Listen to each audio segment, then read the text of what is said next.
Sa gitna ng pagdududa tungkol sa pagka-Pilipino ni Banban Mayor Alice Go, naniniwala ang mga residente sa Barangay Virgen de los Remedios na tunay na Pilipino ang kanilang alkalde.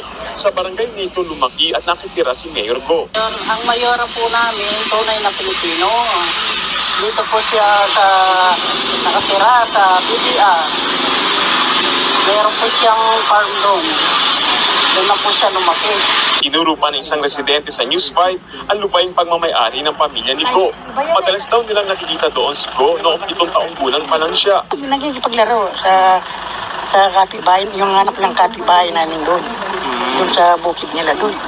Bago raw tumakbo bilang mayor ng Bamban, pagbababoy raw ang hanap buhay ng alkalde sa lugar.